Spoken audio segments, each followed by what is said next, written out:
work, okay? But I just wanted to put everything together and actually go through what an A plus setup looks for me.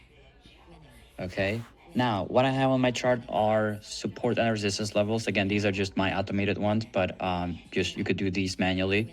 Okay, just like we went through on the key zones video. I have the daily view up, okay, which anchors at the New York session, okay.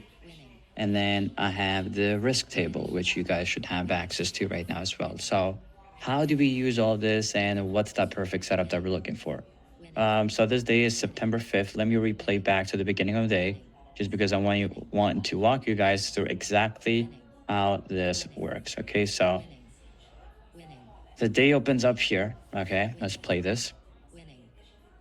Okay, so we gap down on the day there. Okay, we start moving up. Now, the first thing that we want, okay, if we literally make a checklist, the first thing we need is a trend, okay? Without a trend, I am not doing a single thing, okay? Now, let's play this. Now, at this point, we kind of have like a clear idea that this is uptrending, okay? Especially after the price has already moved up nicely on the day here. From 117 to all the way to 262. That's almost, not almost, but over a 100-point move. So we have made a significant move. We are uptrending. First thing we do is, okay, let's put the checkbox, is put the anchored view up at the beginning of that trend. Okay, in this scenario, it will actually be the same one, day low, the first candle. So the daily view up and the anchored view up are exactly identical in this scenario because the opening candle, right, on the New York session is also the lowest candle of the day. Okay. Again, this just happened randomly. It doesn't have to be that for an A plus setup, right? Just connect to the day low or again the beginning of that trend. Now, what you saw is we missed this whole thing. Okay, and that's fine. That's what we are doing. We are intentionally missing the first move. We are intentionally missing the trend. And that's, you know, a little bit difficult for some people to accept. But again, everyone trades differently. This is the way I trade. We intentionally missed the first move because I'm not going to chase this, okay? It's literally moving up. What we want to, again, on this checklist is the pullback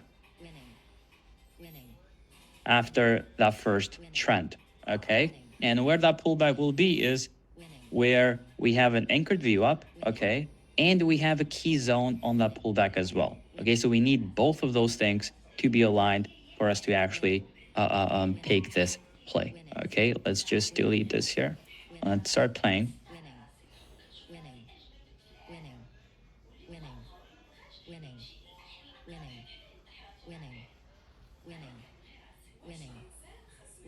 Okay, so that's the retest. Okay, that's the retest. And it is happening at a key zone as well, right? So we have a nice demand zone here, especially with magic level being exactly at that zone. Okay, we have those two kind of things that we need. Again, anchored view up plus a key zone, a key level together for us to take this potential bounce. What we want to wait for is for buyers to come in. Now, as I said, you'll want to wait for that first confirmation candle. To me, if we play this just a little bit, okay, this is that confirmation candle. Okay, let me just stop that there. This is that confirmation candle. Okay, basically, as soon as you get that buyer pressure, I would enter. Now, if you want to wait for the first green candle, like we talked about on the previous video, you can.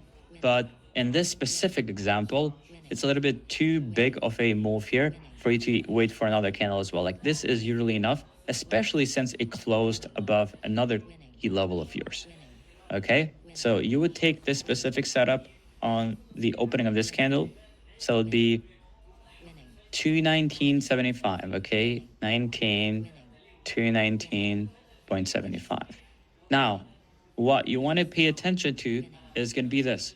Where are your key targets going to be? And also, what's your stop loss going to be? So you always first start with the chart. What is the chart telling you? The chart is telling you that as long as it's holding this anchored view up, and as long as it's holding your closest demand level in this example, the trade idea is still valid.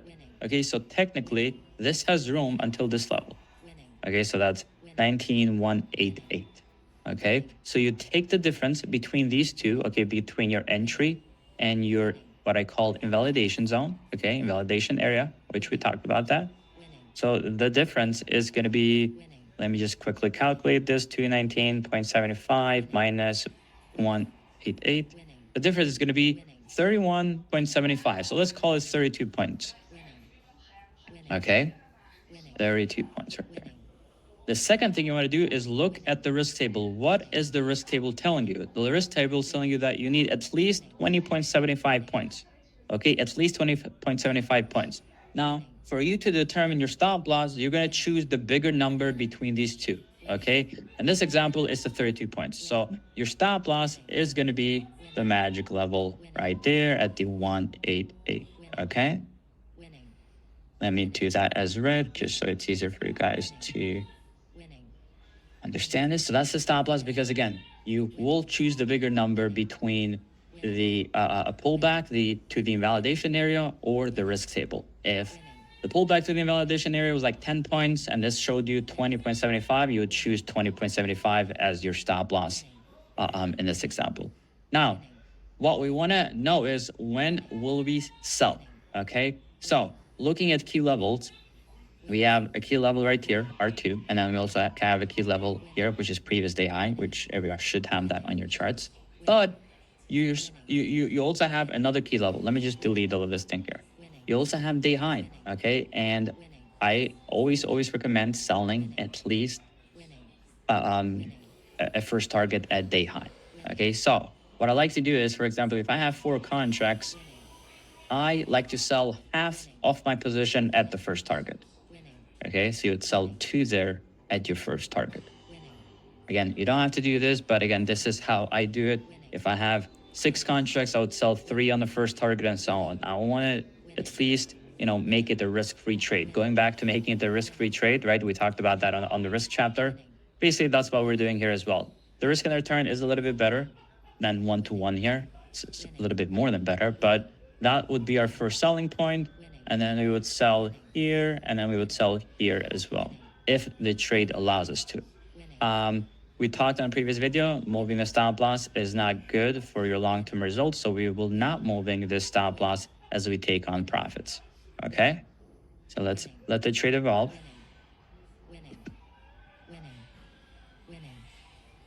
That's where you're taking this first profit. Okay, and especially with key levels like this, like day high, you want to put limit orders there, guys. It's much easier. It's less stressful, okay? Place the limit order there. When it hits, it sells you out. You don't want to just, the price gets to a day high, wicks you, and then you don't get sold. It's very stressful when that happens. That's your second target right there, okay? And then you're selling another contract, okay? And then you only have 1 contract left at this point.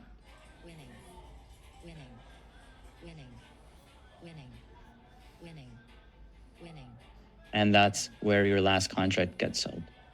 Okay? That's it. That's my A+ setup.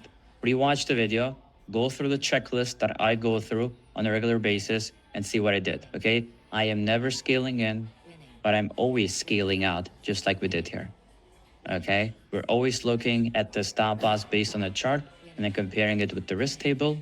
And then we're always missing the initial trend and waiting for that first pullback. Okay, that's it. Now, not every time you're going to have moves like this. Obviously, maybe you hit the first target, maybe you hit the second target and then it fails, and that's perfectly fine as well. Okay, not every move is going to go all the way to your third and maybe even more targets. But what you have to remember is, please try to stay away from opening 1 contract, because you are going to go through a lot of stress. If you're opening 1 mini, just open 10 micros. Okay, just open 10 micros. It's much easier, and you can scale out like this, because you never know when sellers come in or when buyers come in and completely ruin the whole setup. You have a few trade walkthroughs on the next module, which are a little bit more in detail, but this is my A+ setup.